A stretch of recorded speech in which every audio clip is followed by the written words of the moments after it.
Are we recording? Yes. Okay, we are recording. Let's begin. All right, welcome and welcome to our computer science learning event for March on diversity and inclusion. In the chat, please share what brings you here and your role at your office or school. And we know both of you, but thank you for coming. And we will share the agenda in the chat. But first, I'd like to welcome all of you, aloha kako, and introduce myself, Janine Nakakura. I'm a resource teacher with the Office of Curriculum and Instructional Design, and I'm on the computer science team along with Faith Ishihara, my colleague, and she will introduce herself. Hi, everybody. Faith here. Thanks so much for attending and joining us. And same office as Janine, and really having fun with computer science. Okay, so I'm going to put paste the agenda into the chat. And so this agenda has our presentation slides and all of the links that we will be covering today. And if we miss something, we'll be sure to add it to this agenda after. Okay, so there is, need access? Are you kidding? Okay, we'll give you access. And So while Janine works on getting access, maybe you can think about what's the difference between diversity and inclusion, and put some of your thoughts in the chat.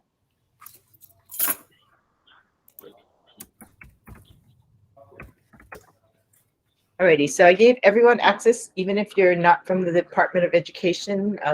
You're not using an email address from the Department of Education. And then in the bell ringer, as Faith said, if you could put in the chat, what is the difference between diversity and inclusion? So Thaddeus says diversity is the ability to express themselves regardless of affiliation. Nice. And inclusion, what is inclusion? Thank you for sharing. Inclusion is the assurance, everyone having the same opportunities. Oh, I love it. Okay, thank you, Thaddeus. And then here is a response from the morning, and we will type yours into the afternoon chat also so that the people who are watching the recording will see this in the slides. Okay, next. So I'm turning it over to Faith, and she will introduce you to diversity. Yeah. So when we asked the question, why is diversity so important?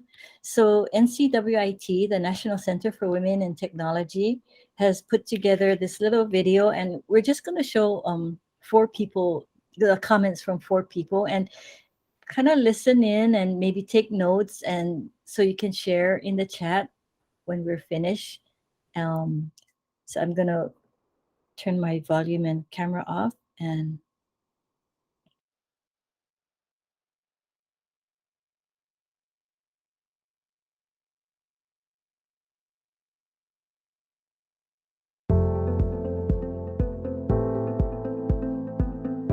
diversity isn't just about the things you can see, it's about the things that make us different and make us unique and make us special. There's a true business case for having a diverse workforce. What I think is really interesting is when we think about all the things that haven't been created because the creators weren't diverse. When we do have true diversity in IT, things will be different for the end users of our technologies. It just means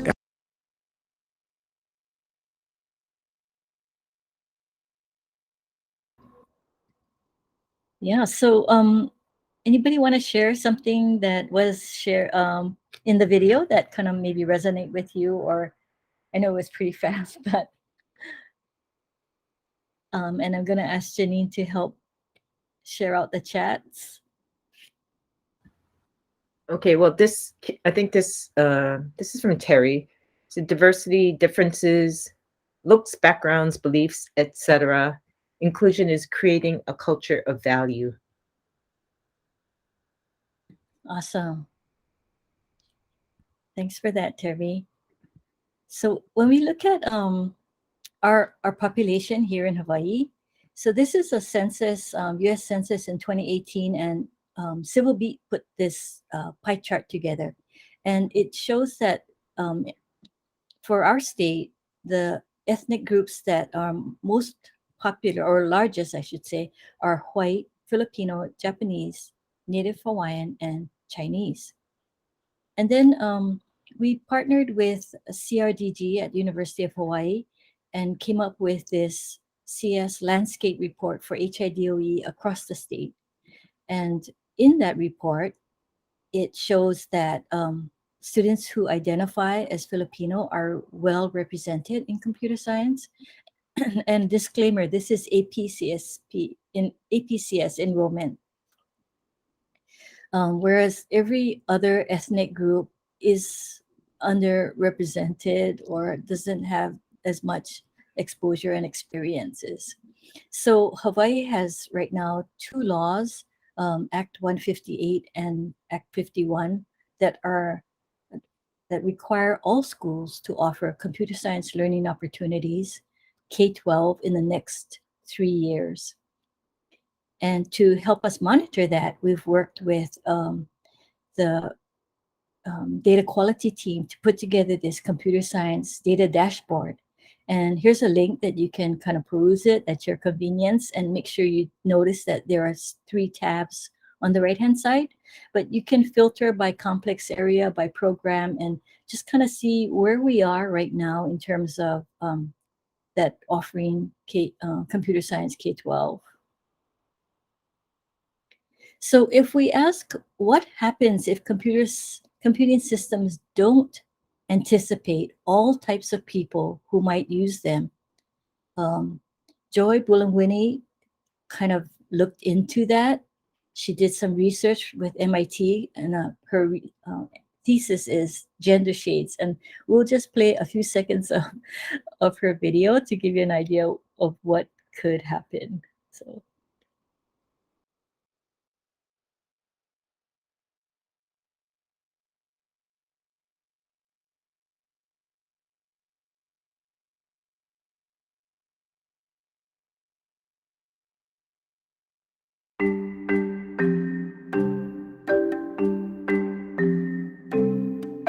Hi, I'm Joy, and I research how computers detect, recognize, and classify people's faces.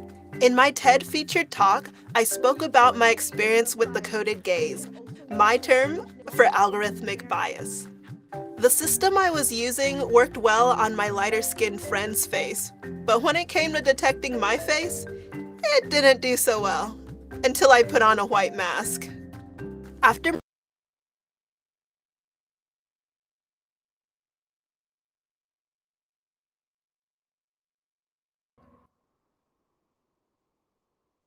So that was one example of what could happen when the developers are not diverse, or if they don't have diverse people kind of testing out systems before they roll it out.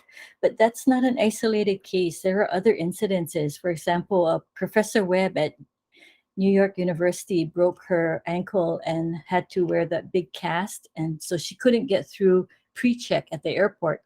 So she went through that whole screening X-ray system, and in that process, they kind of mistook her underwire bra for they couldn't distinguish it between potential weapons. There's another incident of Hannah Georges, who has a lot of thick curly hair, and she also didn't make it through the X-ray machine and had to get a full cranial pat down because they aren't able to clear her in as they would for other people.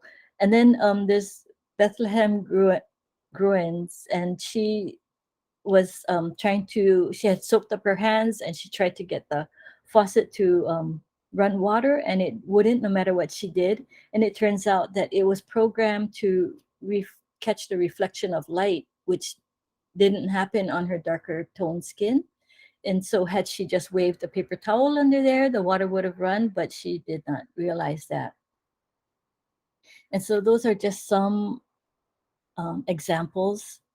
And so we really want to get as many students interested and bring more diversity and inclusion to computer science. So how might we get more students interested in computer science? And we're going to kind of crowdsource some ideas. So if you could share with us your thoughts in the chat, and we'll kind of pool everybody's thoughts and we can all benefit from each other. So how can we get more students interested in computer science?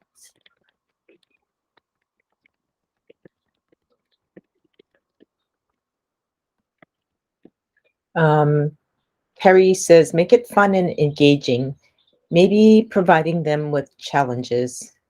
I like that. Yes.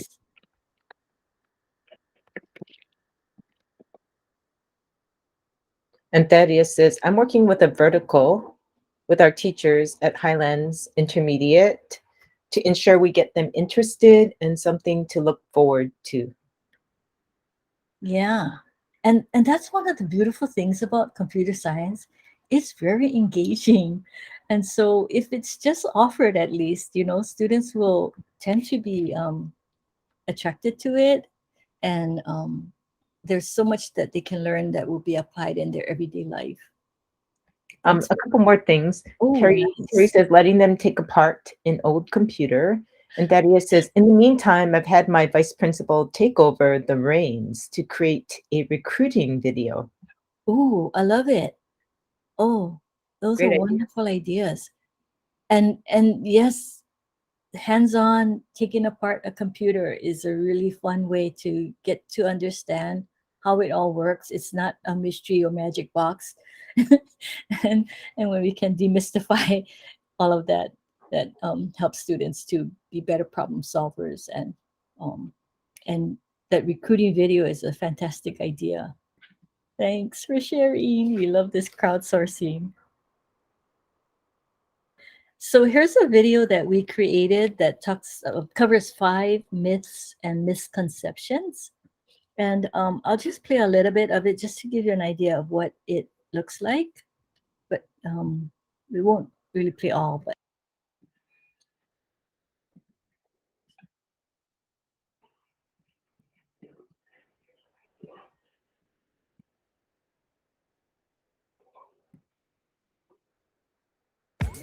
With MailChimp, you can design more engaging marketing assets in no time at all, thanks to our AI-powered creative.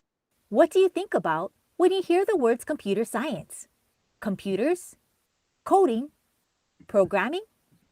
It's this and much more. Let's examine 5 myths and misconceptions that arise when we talk about computer science. Number 1. Computer science is for males, hackers, or high achievers in math. False. Computer science is for all. You don't have to be a math whiz to be successful in computer science. We need to start early and tell students that it's good to take on new challenges and that they can succeed in computer science. Number 2. Computer science is all about coding. False. Coding, better known as programming, is just one part of the 5 core concepts from the K-12 computer science framework.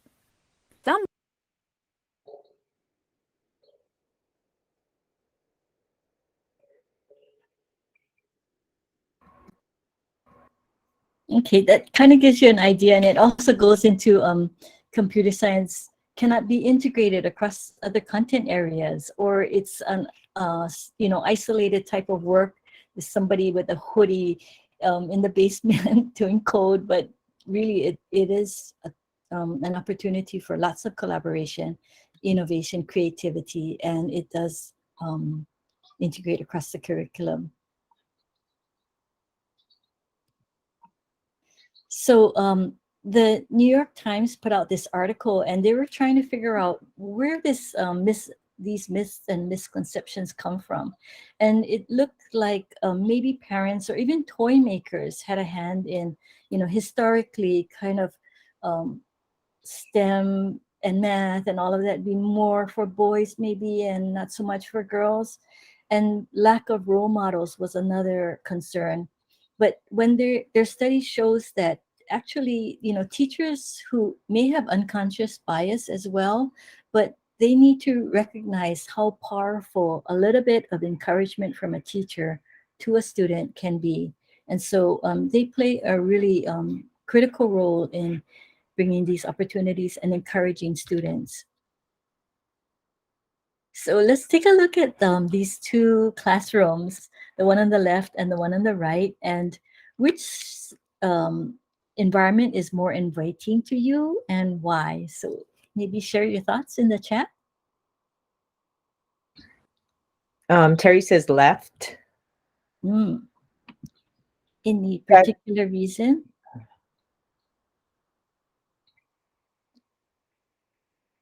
Thaddeus says inviting, left side. Yeah.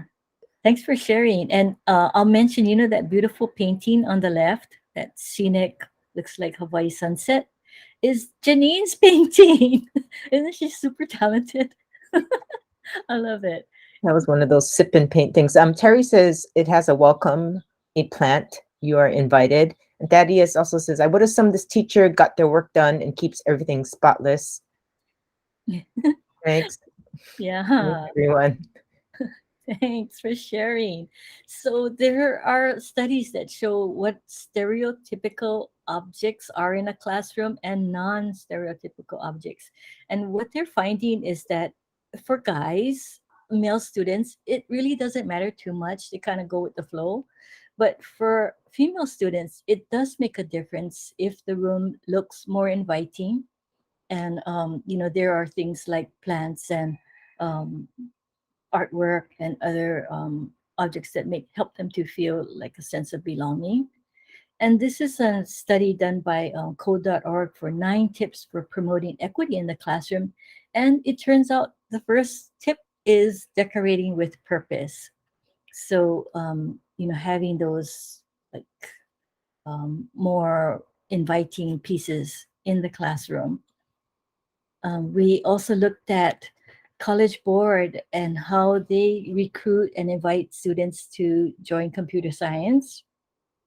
And they invite by groups, you know, going to an athletic club or some other kind of group in the school.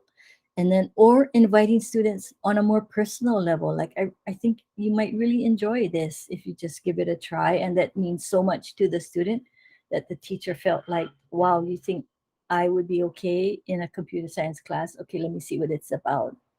And then local teachers also shared ideas like how we brand computer science rather than just saying computer science coding, join this class to learn how to code. It might be join this class to learn how to make a difference in the world and support something that means a lot to you. And of course that bringing in those plants, that a teacher actually does that in our state. And having student aids where the new student says, wow, that student, you know, I can relate to that student. And if that student can be the teacher aide, well, maybe there's a chance for me in this class as well. And it is happening. We want to congratulate Aiea High School, Kealakekei High School, and Lanai High School for earning that College Board AP Computer Science Female Diversity Award for AP CSP and AP CSA. And there's a link to read more about that article.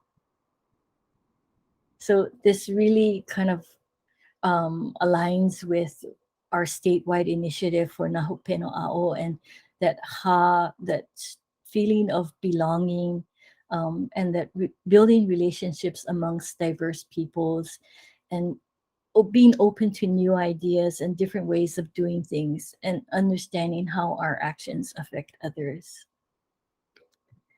So I'll share another little clip from Diana Trujillo, and listen to her humble beginnings of housekeeping and to where she is today.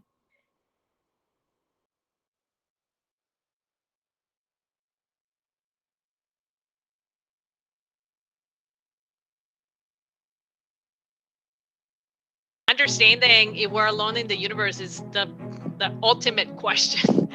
I hope that within the 1 year of surface operations on Mars, we can answer that question.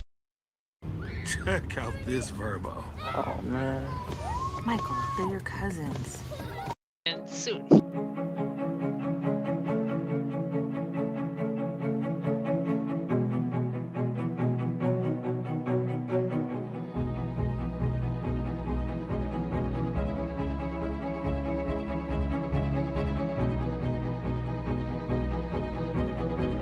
I didn't see it as I can't believe I'm doing this job at night, or I can't believe that I'm cleaning, I can't believe that I'm cleaning a bathroom right now. It was just more like, I'm glad that I have, I have a job and I can buy food and have a house to sleep, right?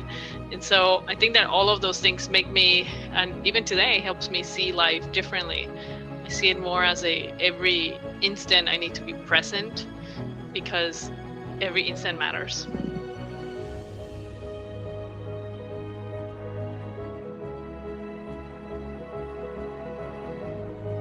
I know I'm not walking in there alone. I'm walking in there, and every single thing that I do, I'm representing my country, my culture, my heritage, my people. And I have to give my best every single time. Hemos llegado.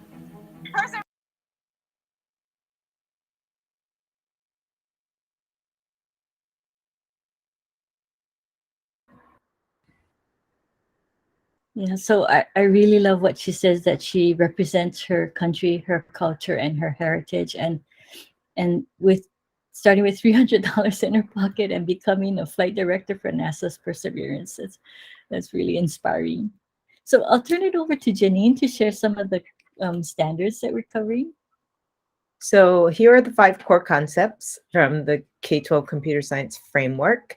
And it's more than just coding. So today we're focusing on core concept number 5, which is impacts of computing. And here is the progression chart with a little more detail. You've seen this before. Core concepts on the left, grade bands with the standards going across. And then here are the 4 standards we covered today. In more detail, the next few slides show like collaboration, seeking diverse perspectives. Next slide. This one talks about the facial recognition software that was, discussed in the video that was shown. Crowdsourcing, and then using tools for collaboration to represent people and connect them from different cultures and other career fields. So I'll turn it back to Faith. Thanks, Janine. So we put together some links that might help to build some diversity in your schools. Sorry, a lot of them are for girls, but we do have Google for Education and code.org. That's for everybody. This picture is when Janine and I were able to visit Mokapu Elementary and spend some time with their grade 3 to 4 Girls Who Code Club after school club. And they actually were taking apart a computer. It was really fun to watch them. And we wanted to also share a link to some posters that you might enjoy, posters of diverse people in diverse industries. Also, we were sharing the KPOR has put together this framework for culturally responsive, sustainable CS education. And we always share at least one book from our statewide ebook collection. This is a New York Times bestseller picture book about everybody being welcome in the school, having a place and belonging, and how to go about borrowing this or any book, audio or ebook, from the collection. And so we'll go back to Janine about door prizes for today. So we have Thaddeus, Terry, and Shane. So whose first name has the most letters in common with the word diversity?